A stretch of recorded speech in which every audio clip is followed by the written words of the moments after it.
Muy buenas noches a todos, a todas, bienvenidos, qué bueno que están aquí.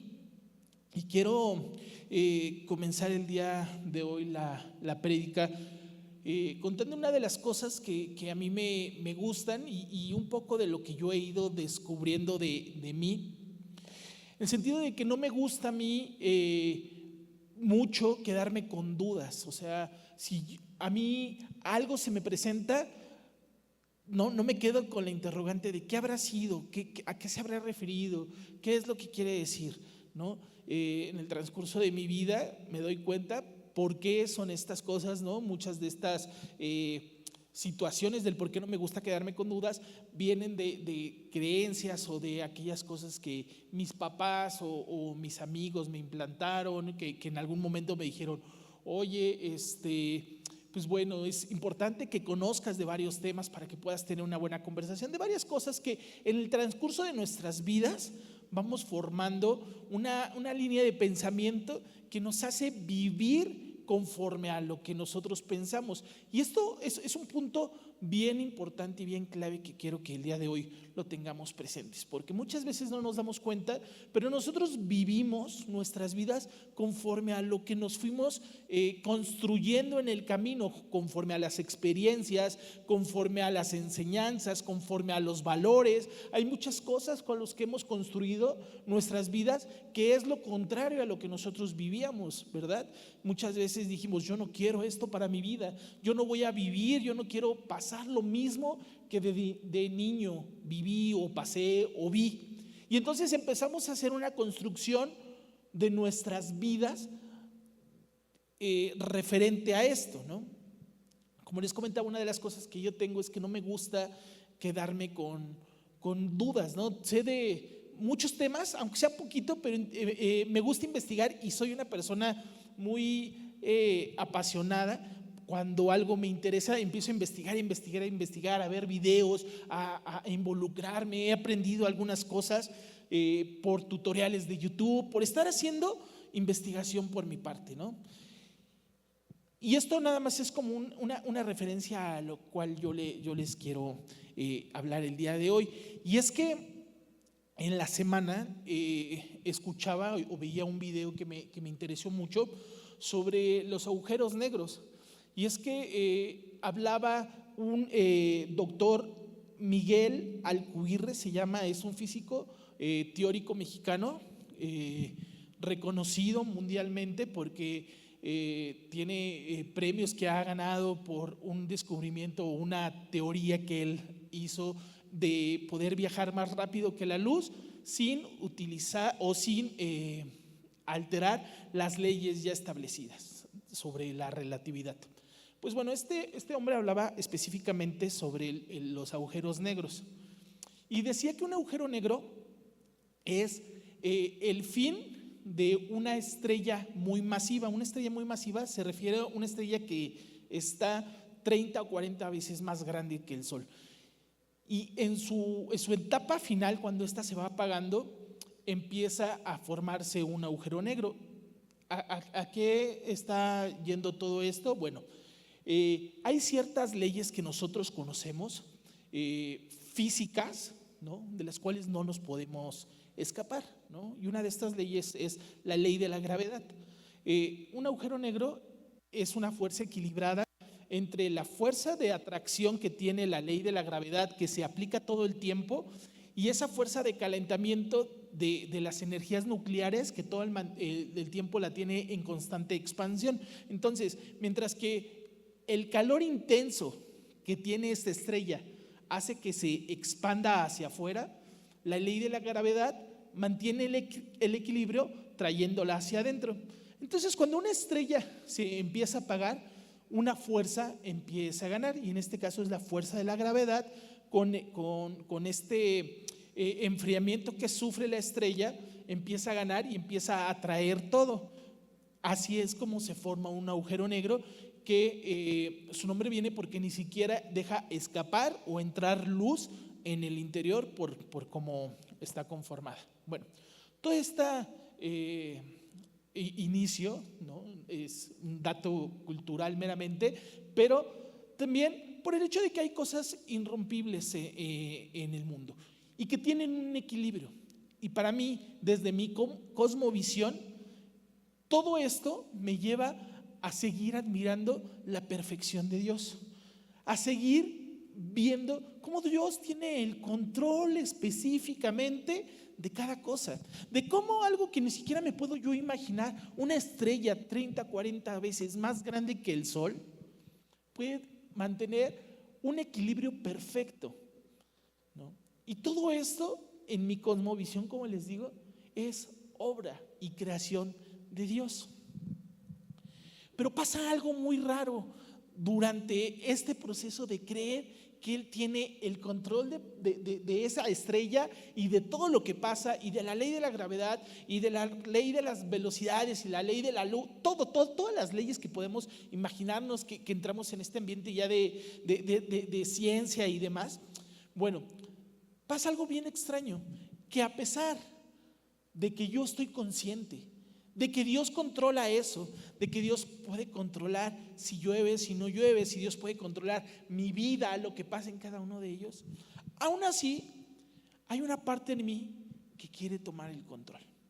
A pesar de toda esta situación, de entender que Dios es en su infinita sabiduría perfecto, y va a llevar mi vida, y va a llevar mis acciones, y va a llevar lo que yo soy a un buen puerto, hay algo en mí que quiere revelarse y quiere llevar el control. Yo no sé si a ustedes les pase esto, ¿no?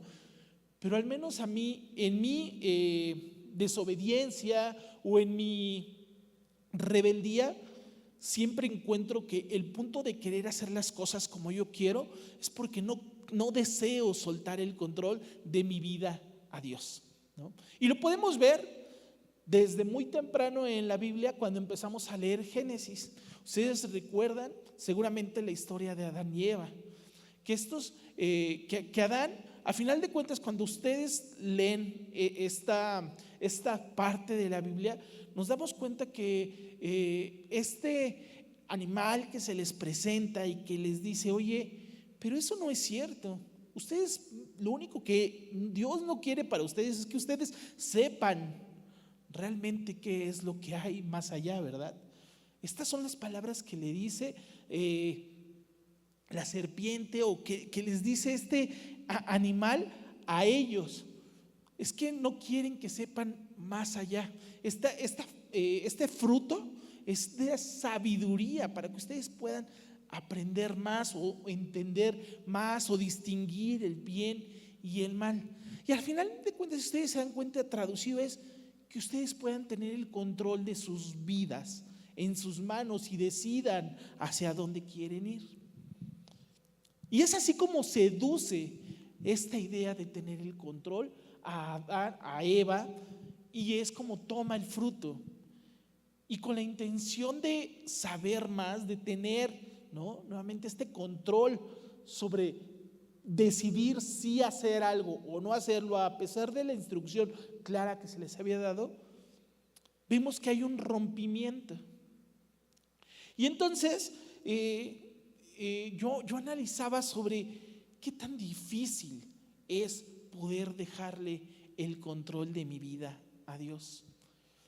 Qué tan difícil es poder decir: sí, Señor, hágase tu voluntad y no la mía. Pero no solamente en unas palabras, cuando las repetimos después de orar el Padre Nuestro, o después de una oración, ¿verdad?, sino llevarlas a la práctica, donde realmente le digo: Señor, hágase como tú quieres y no como yo quiero. Y es que si nos damos cuenta, y yo analizaba algunos ejemplos, hasta cuando vamos manejando, yo no sé si ustedes sean así como lo que voy a describir, pero de repente, cuando tú eres el conductor, sabes exactamente las medidas, si pasas pegadito, pero sabes que llegas a pasar, la velocidad. Pero ¿qué pasa cuando vas de copiloto? ¿No? Hasta cierras los ojos, hasta como que te volteas y dices: ¡ay, quién sabe si vaya a pasar!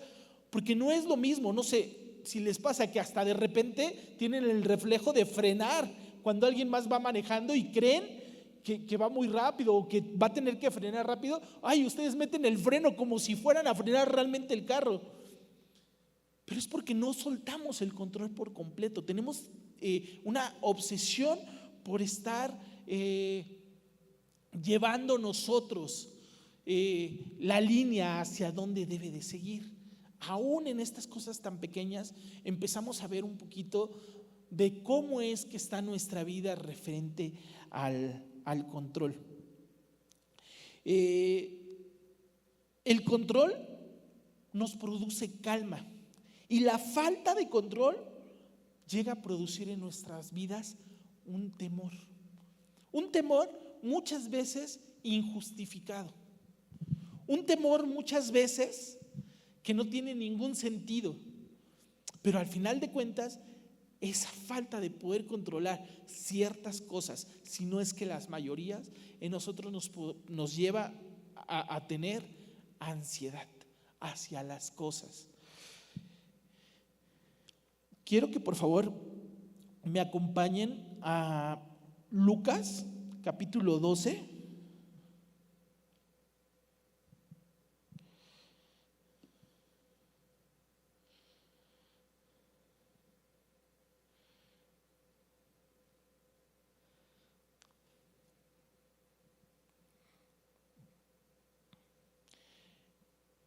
A partir del versículo 16, por favor.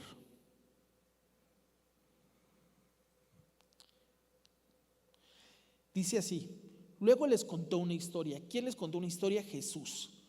Dice, un hombre rico tenía un campo fértil que producía buenas cosechas. Se dijo a sí mismo, ¿qué debo hacer? No tengo lugar para almacenar todas mis cosechas. Entonces pensó, ya sé, tiraré abajo mis graneros y construiré unos más grandes. Así tendré lugar suficiente para almacenar todo mi trigo y mis otros bienes. Luego me pondré cómodo y me diré a mí mismo, amigo mío, tienes almacenado mucho para años. Relájate, come, bebe y diviértete. Pero Dios le dijo, necio, vas a morir esta misma noche. ¿Y quién se quedará con todo aquello con lo que has trabajado? Así es, el que almacena riquezas terrenales, pero no es rico en su relación con Dios, es un necio. Este hombre tenía todo bajo control. Había sido bendecido con muchas cosechas y entonces se dijo a sí mismo, relájate y disfruta de la vida, ¿no? Ahora es tiempo de... Y de repente se presenta Dios y le dice, qué necio eres, qué necio eres. ¿Tú qué crees que tienes el control de las cosas? De un momento a otro pueden cambiar. ¿Cuánto de nosotros nos obsesionamos por tener el control de las cosas? ¿Cuánto de nosotros nos obsesionamos por tener el mejor trabajo? ¿Cuánto de nosotros nos obsesionamos por tener el mejor empleo, el mejor puesto?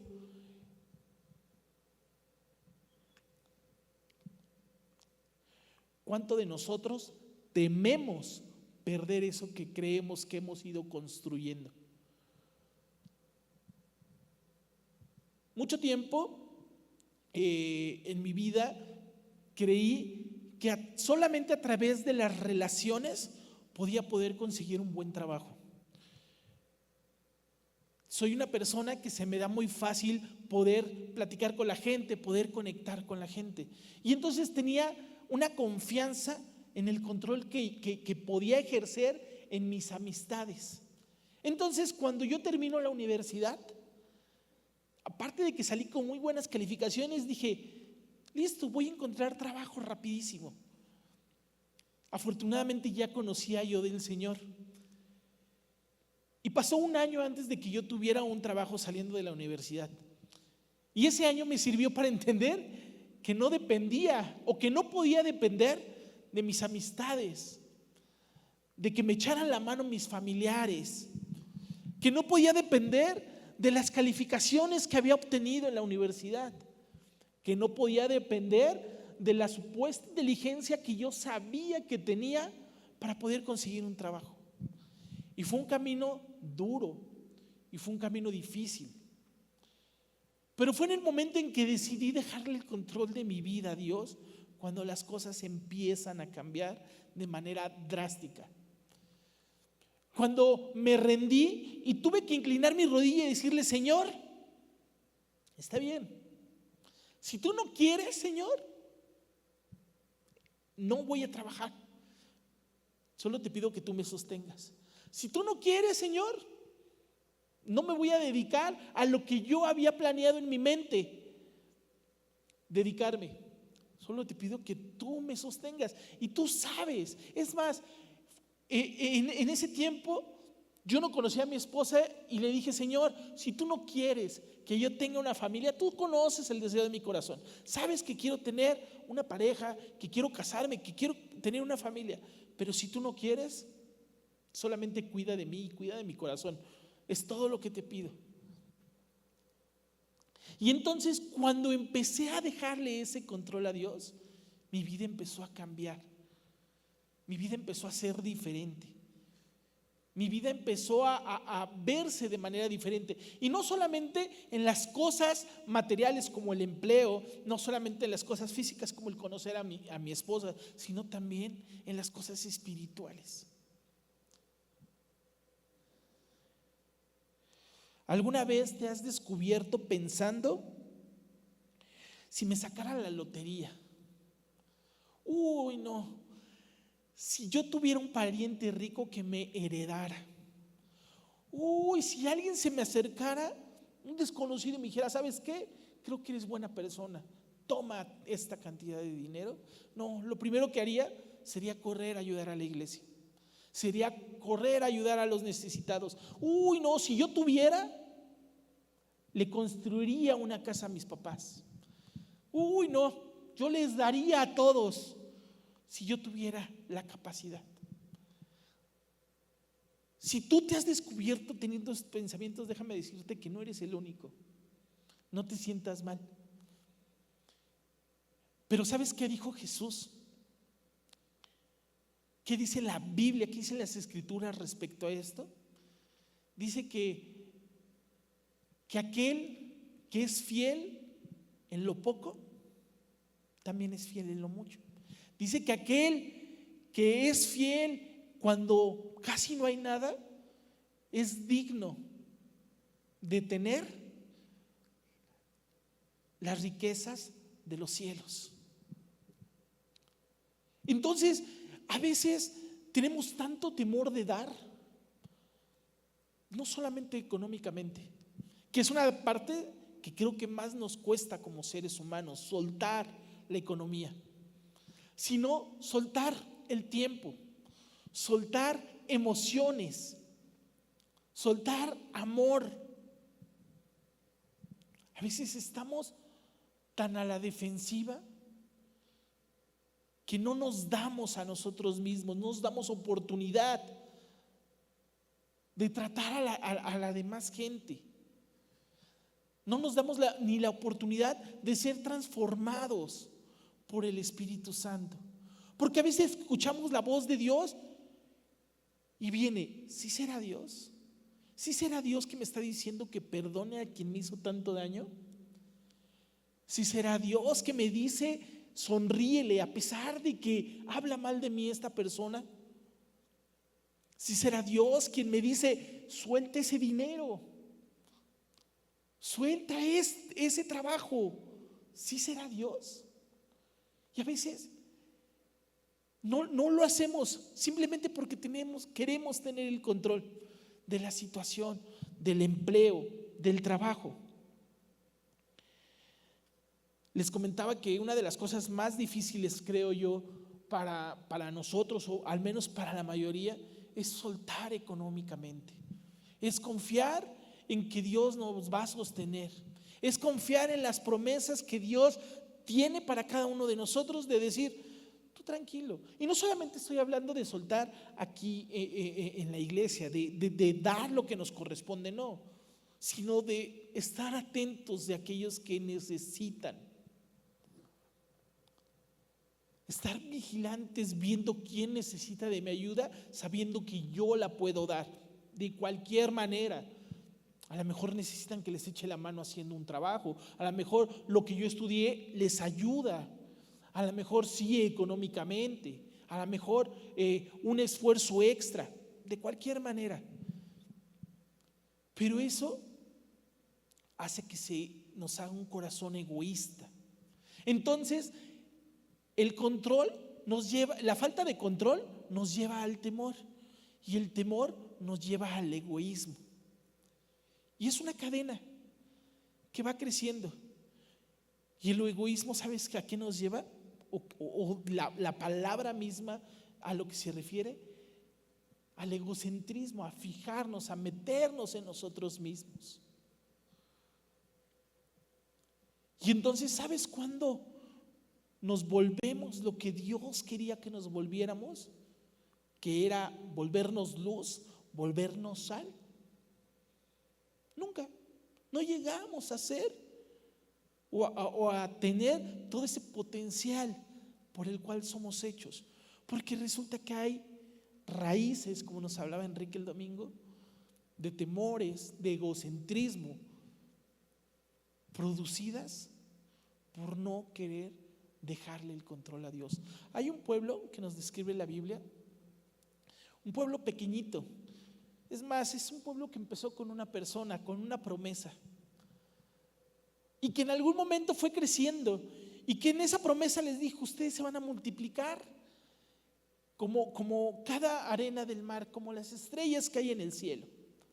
Y cuando llegó el momento de verse tan multiplicados, resulta que estaban en cautiverio. Y cuando llega aquel hombre que Dios destinó para que los liberara, resulta que se quejaban de todo.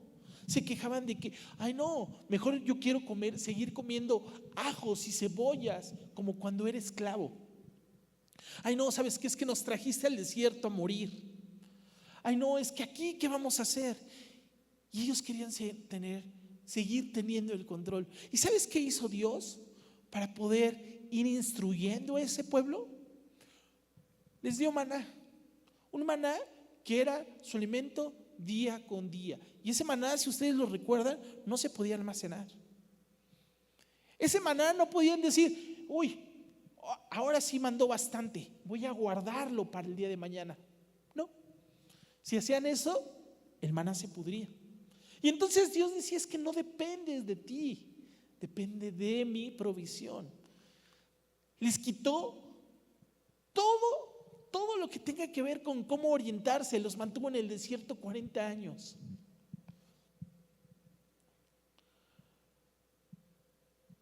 Pero ¿sabes qué? Quiero que por favor me acompañes a leer Deuteronomio 8:4, por favor.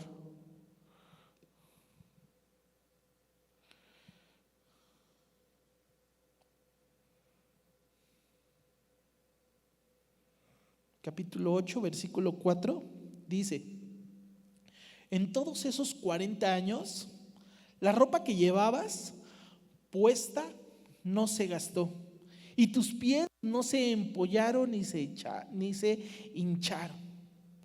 En 40 años que los mantuvo en el desierto, nunca tuvieron que cambiar de túnica, porque Dios los sostuvo. Durante 40 años que estuvieron vagando en el desierto, nunca tuvieron que cambiar de sandalias, porque Dios los sostuvo.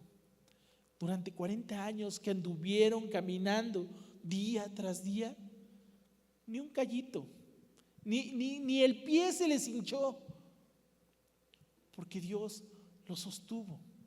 Pero ¿sabes qué? Cuando tú y cuando a mí nos pasa una crisis y de repente se nos olvida lo grande y maravilloso que es Dios, y viene una crisis económica, o el empleo empiezan a despedir y empieza a haber movimientos y empieza a haber rotación, o de repente llega la enfermedad, o de repente llegan pandemias.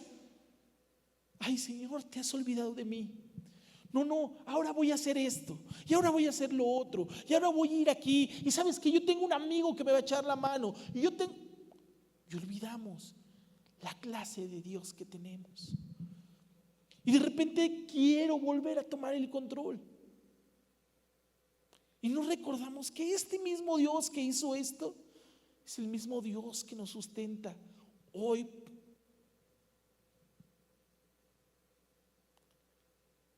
Es el mismo Dios que nos sustenta hoy. Y de repente se nos olvida y es bien fácil. ¿Y sabes qué tuvo que hacer el pueblo de Israel para evitar que se les olvidara? Hacer altares. Y dice, hasta aquí me trajo Dios. Para que cuando voltearan a verlo, dijeran, hasta aquí me trajo Dios. Entonces, ¿quién tiene el control? Dios. Entonces, ¿qué tengo que hacer yo? Dejar que Dios me guíe. Y entonces, ¿cómo puedo hacer para dejar que Dios me guíe? Confiar en Él. Inclinar mi rodilla si es necesario. Inclinar mi frente al suelo si es necesario. Y decirle, Señor, otra vez soy yo, queriendo tomar el control. Cuando sé que tú eres el creador de todo el universo, cuando sé que tú tienes el poder, quiero tener yo el control.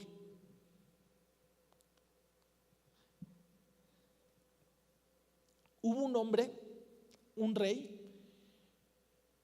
Si ustedes leen, y les invito a que lo lean en su casa, porque es un texto muy, muy largo, en Primera de Samuel, en el capítulo 15, van a encontrar la historia de Saúl.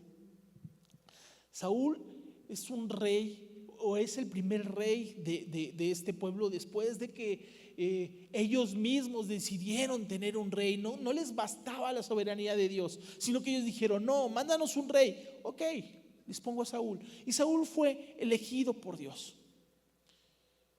Y fue visto y fue ungido, y fue justamente por Samuel. Y les dice, ok, aquí está el rey. Y justo en este capítulo 15, resulta que Saúl, después de recibir indicaciones claras, empieza a querer tomar él el control. Y en el capítulo 15 van a encontrar que Dios manda a decirles que haga algo específico con el ejército.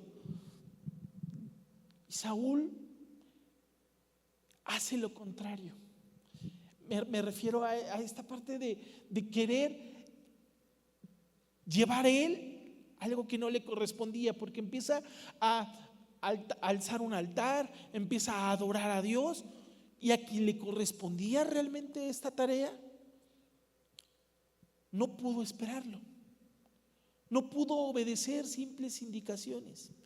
Y cuando tú ves la historia de la vida de Saúl, es porque no quería dejar de tener el control sobre lo que Dios le había puesto. Y entonces resulta contradictorio que Dios nos pone en ciertas situaciones. Dios nos da ciertos lugares. Me voy a poner más actual.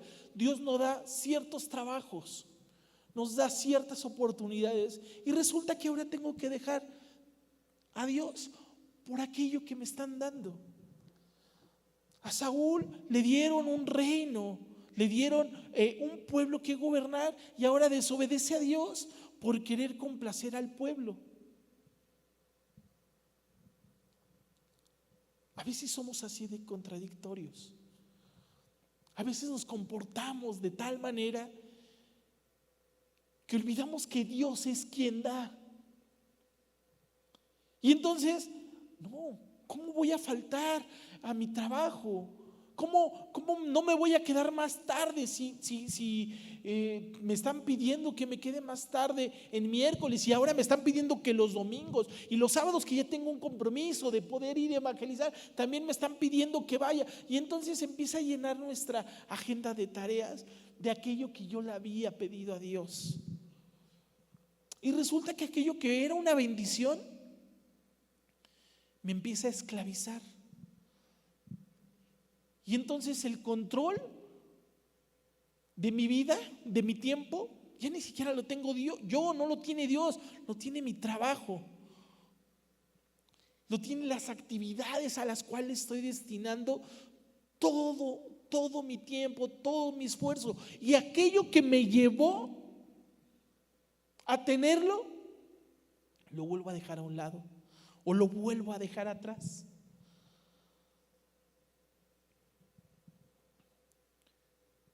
Hermanos, en esta noche yo te quiero pedir que tú reflexiones qué tan obsesionado, qué tan adicto o cuánto daño te está haciendo el querer llevar el control de tu vida. Acán, ustedes saben que Acán era un militar muy bueno y que toda esta parte de la guerra con Josué, Acán fue un hombre que desobedeció a Dios después de una instrucción de decir: no quiero que tomen nada de este pueblo, quiero que todo sea destruido y todo sea quemado en los altares. Acán, por querer tener su guardadito, tener el control de su economía, decide llevarse unas piezas de oro y plata y guardarlas abajo de su tienda. En Josué 7 ustedes van a encontrar que está Josué llorando, orando de rodillas. Y Dios le habla y no le dice: qué bueno que estás orando, qué bueno que quieres ver qué es lo que está pasando. No, Dios le dice: ¿qué haces tirado de rodillas cuando tienes que ir a ver la desobediencia de la gente? Lo reprende, no le aplaude que esté orando en ese momento, porque lo que Dios estaba pidiendo era acción de obediencia. Acción de decir: déjame a mí el control, deja de llorar, pon acción a esta situación tan grave que está sucediendo, que yo como Dios les doy una instrucción y alguien de aquí me desobedece. Y le dice exactamente quién.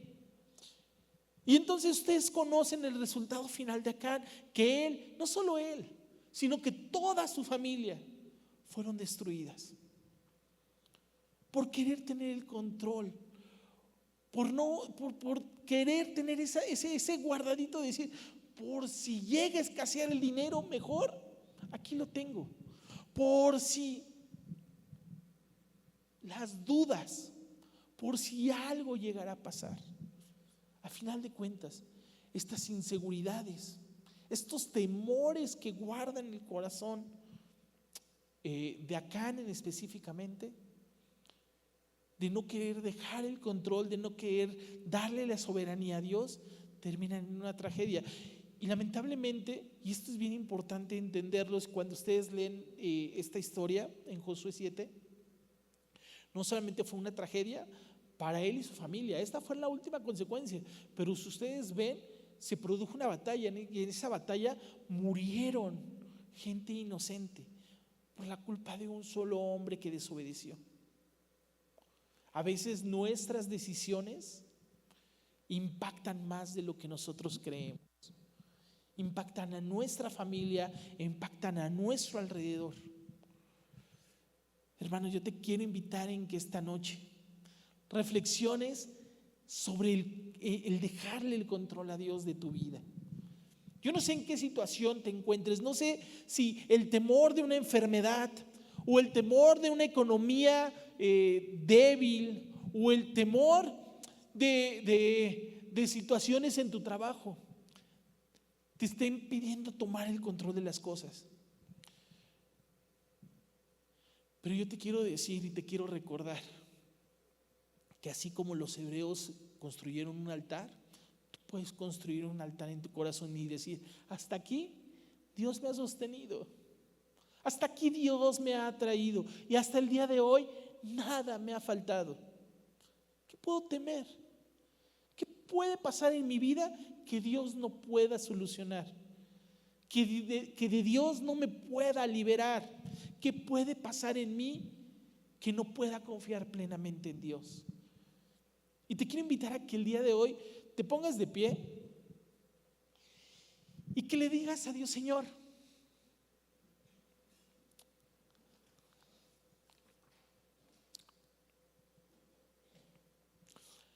Señor, aquí estoy. Tú me conoces y ante ti mi alma está desnuda. Tú sabes lo mucho que me cuesta darte el control de mi vida completa. Tú sabes lo mucho que me cuesta el decirte, hágase conforme a tu voluntad y conforme a tu deseo. Lo mucho que me cuesta el que tú tomes el control completo de mi vida, de mi trabajo, de mi escuela, de mis decisiones, que tú tomes el control de mi pareja, de mi matrimonio, que tomes el control de cada uno de los aspectos de mi vida. Pero también hoy me doy cuenta que tú eres Rey y Señor y Creador del universo entero. Hoy sé hasta dónde me has traído. Hoy sé lo que tú eres capaz de hacer en mi vida. ¿Qué te puedo pedir? ¿Qué puedo hacer yo por ti? Nada, Señor. Pero tú puedes hacer toda la diferencia en mi vida. A veces nos cuesta trabajo dejar ese control. Pero hermano, hermana, ¿estás seguro que no hay mejor refugio que estar inclinado ante los pies de nuestro Dios? Que someternos completamente ante el trono celestial y dejar que Él sea el que obre en nuestras vidas. Yo no sé si tu relación como cristiano, como hijo de Dios, como persona santificada, apartada en Él, esté dando los frutos que a ti te gustaría. Pero también eso es momento de que lo dejes en sus manos. Que ese crecimiento que tú estás buscando, le digas, Señor, hágase en tu tiempo, hágase en tu voluntad, hágase como tú quieres. Que si estás pasando por enfermedad o una persona cercana a ti está pasando por enfermedad, que es el momento en que le digas, Señor, tu vida mi vida está en tus manos. Yo solo dependo de ti. La vida de mi familiar, de mi hermano, de mis papás, de mis hijos, de mi hija, de mi esposa, de toda mi familia, está en tus manos, Señor. Y sé que no hay mejor lugar. A veces nos vamos a enfrentar con situaciones que no quisiéramos.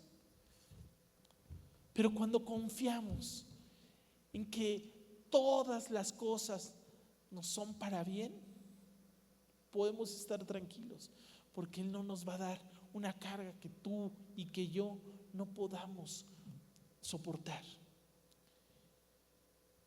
A veces olvidamos lo bueno, lo agradable, lo amoroso que es nuestro Dios. Y que si pasamos por valles de muerte, Él nos sostiene. Y que si pasamos por lugares de guerra, Él pelea por nosotros. Es cuestión de que le demos la autoridad a nuestro Dios para que Él pueda hacer conforme a su voluntad. Hermano, tú sabes y tú tienes una relación personal con Él. Y tú sabes exactamente los puntos en los que te ha costado. Yo te invito a que lo invites, a que entre a tu vida, a tu corazón y que tome el control completo de tu vida.